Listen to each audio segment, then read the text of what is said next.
National news में आपका बहुत बहुत स्वागत है। मैं हूं आपके साथ अबरारुल हक रहमान। सीएम अरविंद केजरीवाल ने भारतीय जनता पार्टी के खिलाफ कई बड़े खुलासे किए हैं। दरअसल जो अध्यादेश लाया गया है केंद्र की सरकार के तरफ से, उस अध्यादेश के जो है खिलाफ अब पूरी तरीके से आम आदमी पार्टी जो है सड़कों पर उतर गई। आम आदमी पार्टी के संयोजक अरविंद केजरीवाल ने खुलकर ये बातें कही है कि दरअसल केंद्र की सरकार गैर संवैधानिक तरीके से इस अध्यादेश को लाकर यहाँ पर जो है सत्ता को डराने का प्रयास कर रही है। आम आदमी पार्टी के बढ़ते राजनीतिक कद की वजह से भी बीजेपी घबराई हुई है। ये सारी बातें अरविंद केजरीवाल ने अपने भाषण में कही और साथ ही ये भी कहा कि इन सारी चीज़ों से वो डरने वाले नहीं। आप देखिए कि अध्यादेश को लेकर और अध्यादेश के भीतर क्या सारी चीज़ें हैं, उस पर अरविंद केजरीवाल ने अपने इस जो है बयान में सारी बातों का जिक्र किया। तो पहले आप इस बयान को। आप सब लोगों को नमस्कार। कल केंद्र सरकार ने जैसे ही सुप्रीम कोर्ट बंद हुआ छुट्टियों के लिए, वैसे ही उसके कुछ घंटों के बाद ऑर्डिनेंस लाके सुप्रीम कोर्ट के जजमेंट को पलट दिया। हम सब जानते हैं 1 हफ्ते पहले सुप्रीम कोर्ट ने जजमेंट दिया था कि दिल्ली के अंदर अधिकारियों के ऊपर कंट्रोल, सरकारी अधिकारियों, सरकारी कर्मचारियों के ऊपर कंट्रोल दिल्ली की चुनी हुई सरकार का होगा। सुप्रीम कोर्ट ने यहाँ तक बोला था कि अगर किसी अफसर को ये पता है कि उसका मंत्री उसको उसका कुछ नहीं बिगाड़ सकता, तो वो अफसर मंत्री की क्यों सुनेगा। ये वो कोर्ट के ऑर्डर में लिखा है। तो इसीलिए कोई भी जिम्मेदार सरकार चलाने के लिए ये ज़रूरी है कि अफसरशाही और कर्मचारी जो हैं वो सीधे सीधे चुनी हुई सरकार के अंडर में आएं। इसको कल इन्होंने 4 बजे कोर्ट बंद हुआ, 5 बजे और 10 बजे इन्होंने ऑर्डिनेंस पास करके उस कोर्ट के आदेश को पलट दिया। जिस दिन आदेश आया था उसके अगले दिन इन लोगों ने सोच लिया था कि ऑर्डिनेंस लाके इस आदेश को पलटना है, क्योंकि अगर हम सीक्वेंस ऑफ इवेंट्स देखें, जजमेंट आने के और उसको पलटने के बीच में 8 दिन है। पहले 3 दिन सेक्रेटरी सर्विसेज गायब हो गया, उसका फ़ोन ऑफ हो गया।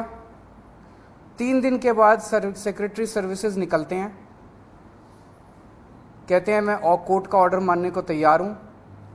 तो चीफ सेक्रेटरी फिर बीच बीच में गायब हो जाते हैं और सिविल सर्विसेज बोर्ड की मीटिंग होने में 3 दिन लग जाते हैं।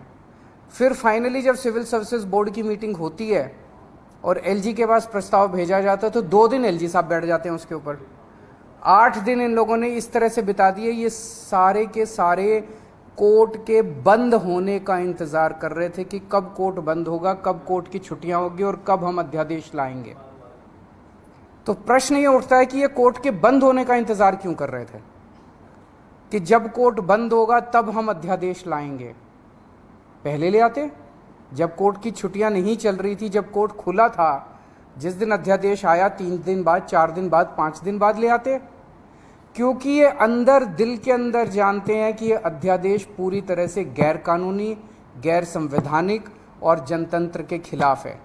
इन्हें पूरी तरह से पता था कि अगर सुप्रीम कोर्ट के खुले होते हुए अगर ये अध्यादेश ले आते और हम अगर अगले दिन इसको सुप्रीम कोर्ट में चुनौती देते तो सुप्रीम कोर्ट में ये 5 मिनट भी ये अध्यादेश टिकने वाला नहीं था। तो ये चाहते थे कि सुप्रीम कोर्ट बंद हो और उसके बाद ये अध्यादेश लेके आए। अंदर खाने ये भी जानते हैं कि ये अध्यादेश 5 मिनट भी टिकने वाला नहीं है। तो क्या इस अध्यादेश की लाइफ केवल 1.25 महीने की है जब तक सुप्रीम कोर्ट बंद है? 1 जुलाई को सुप्रीम कोर्ट खुलेगा, हम इसको चैलेंज करेंगे सुप्रीम कोर्ट के अंदर और फिर सुप्रीम कोर्ट, हम जानते हैं कि ये भी जानते हैं, अंदर खाने ये भी जानते हैं कि इस अध्यादेश का क्या होगा। तो क्या ये अध्यादेश केवल इस 1.25 महीने की छुट्टियों के लिए लाया गया है? आज मैंने आप ही लोगों के चैनलों पे देखा कि ये कह रहे हैं कि हम इन्होंने रिव्यू पिटीशन फाइल कर दी है, किसी ने कॉपी भी भेजी है, शायद कर दी है या करने वाले हैं, कर दी है। रिव्यू पिटीशन का क्या मतलब रह गया? जब ऑर्डिनेंस लाके इन्होंने पूरे के पूरे जजमेंट को खत्म कर दिया तो जो जजमेंट ही नहीं बचा उसका रिव्यू का कैसा? तो रिव्यू पिटीशन तो तभी मेंटेनेबल होगी जब अध्यादेश को वापस लिया जाएगा रिव्यू पिटीशन की हियरिंग के पहले। तो ये क्या ये इंडिकेशन है कि जैसे ही सुप्रीम कोर्ट खुलेगा इस अध्यादेश को वापस ले लिया जाएगा? नहीं तो रिव्यू पिटीशन का मतलब ही नहीं है। जज तो यही कहेंगे कि भाई तुमने तो सारा हमारा जजमेंट खत्म कर दिया, तो रिव्यू पिटीशन किस बात की है? रिव्यू पिटीशन तो कुछ है ही नहीं। तो ऐसा लगता है कि ये केवल एक भद्दा मजाक किया गया है जनतंत्र के खिलाफ, देश के लोगों के साथ, दिल्ली के 2 करोड़ लोगों के साथ। एक तरह से सुप्रीम कोर्ट ने जजमेंट दिया, क्लियर जजमेंट दिया कि दिल्ली की चुनी हुई सरकार को पूरा अधिकार है दिल्ली चलाने का, 3 सब्जेक्ट्स छोड़ के, police, law and order and land, बाकी सारे सब्जेक्ट्स हमारे पास हैं। उस जजमेंट को 1 हफ्ते के अंदर ये अध्यादेश लाके अगर ये टर्न डाउन कर देते हैं तो ये आम आदमी पार्टी तो बहुत छोटी सी पार्टी है, हम तो बहुत छोटे लोग हैं। ये तो सीधे सीधे केंद्र सरकार सुप्रीम कोर्ट को चुनौती दे रही है, सुप्रीम कोर्ट को चैलेंज कर रही है कि तुम जो मर्जी ऑर्डर कर लो, तुम्हारे सारे ऑर्डर हम 2 मिनट के अंदर ऑर्डिनेंस लाके, बिल लाके सब खत्म कर देंगे। ये चैलेंज इन्होंने ये सुप्रीम कोर्ट को, सुप्रीम कोर्ट की मैजेस्टी को चैलेंज किया जा रहा है, उनकी पावर को चैलेंज किया जा रहा है कि तुम जो मर्जी ऑर्डर कर दो, हम तुम्हारे सारे ऑर्डर खत्म कर देंगे। सुप्रीम कोर्ट की इंसल्ट की जा रही है। This is a direct contempt of supreme court. आम आदमी पार्टी को 3 बार प्रचंड बहुमत, 4 बार, 3 बार असेंबली के अंदर मिला और 1 बार एमसीडी के अंदर प्रचंड बहुमत मिला आम आदमी पार्टी को। दिल्ली के लोगों ने बार बार चीख चीख के कहा है कि हमें आम आदमी पार्टी की सरकार चाहिए, हमें आम आदमी पार्टी की सरकार चाहिए, हमें आम आदमी पार्टी पसंद है। और बार बार इन लोगों ने आम आदमी पार्टी को की सरकार को काम करने से रोका है। तो ये तो एक तरह से खुली चुनौती है कि तुम जिसको भी, हमारी पार्टी के अलावा जिसको भी चुनोगे, हम उसको काम नहीं करने देंगे। ये क्या बात हो गई? ऐसे देश कैसे चलेगा? पहले ये 2015 में नोटिफिकेशन लेके आए, उस नोटिफिकेशन के बाद ये एक 2021 में एक कानून लेके आए जिस कानून से और हमारी पावर्स छीनी गई। पिछले साल झूठे केसेस में फंसा के हम अच्छे स्कूल बना रहे थे, हमारे एजुकेशन मिनिस्टर को जेल में डाल दिया ताकि स्कूल ना बन सके। हम अच्छे मोहल्ला क्लिनिक अस्पताल बना रहे थे, हमारे उसको हेल्थ मिनिस्टर को जेल में डाल दिया ताकि स्कूल अस्पताल ना बन सके। और अब ये कानून लेके आ गए। ये बेसिकली तो काम करने से रोकना चाहते हैं आम आदमी पार्टी की सरकार को, क्योंकि जैसा काम आम आदमी पार्टी की सरकार कर रही है वैसा काम करने की इनकी ना तो नीयत है और ना इनकी कैपेसिटी है वैसा काम करने की। पर मैं दिल्ली के लोगों को भी और देश के लोगों को भी कहना चाहता हूँ कि स्पीड स्लो जरूर होगी कामों की। आज जो इन्होंने अध्यादेश पारित किया, उन्होंने और भी कई सारे सेक्शंस डाले हैं, अभी भी हम स्टडी कर रहे हैं, तो स्पीड जरूर स्लो होगी, लेकिन सारे काम होंगे। काम को मैं रुकने नहीं दूंगा।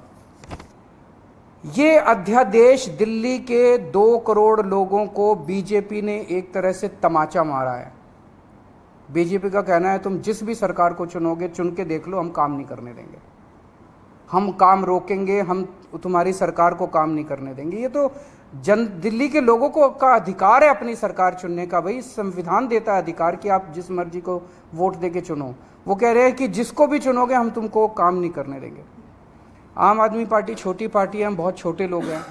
देश बड़ा है, देश इंपॉर्टेंट है। कल हम नहीं होंगे, कोई और होगा, लेकिन देश रहेगा। इस तरह से सरेआम जनतंत्र को कुचलना, सुप्रीम कोर्ट को वो दिखाना, ये सही नहीं है। हम इसके खिलाफ सुप्रीम कोर्ट में या वो डालेंगे, इस ऑर्डिनेंस के खिलाफ सुप्रीम कोर्ट जाएंगे। और जब से ये ऑर्डिनेंस आया, केवल दिल्ली नहीं देश भर से मेरे पास फ़ोन आ रहे हैं, यहाँ तक कि बीजेपी के कट्टर समर्थक भी कह रहे हैं कि ये तो मोदी जी ने ठीक नहीं किया, ये तो प्रधानमंत्री जी ने ठीक नहीं किया। भाई 2015 में तुम नोटिफिकेशन लेके आए, उसी टाइम ले आते ऑर्डिनेंस, कोई कुछ नहीं कहता।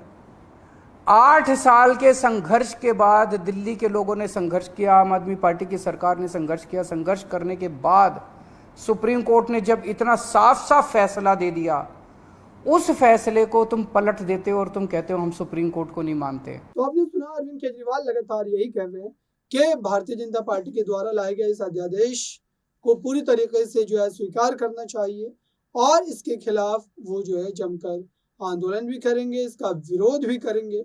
अब देखते हैं कि इससे कितना ज़्यादा जो है उनको राजनीतिक फ़ायदा मिल पाता है। इस खास रिपोर्ट में बस इतना ही। देखते रहिए ताज़ा तरीन खबरों के लिए नेक्स्ट 9 न्यूज़ को। धन्यवाद।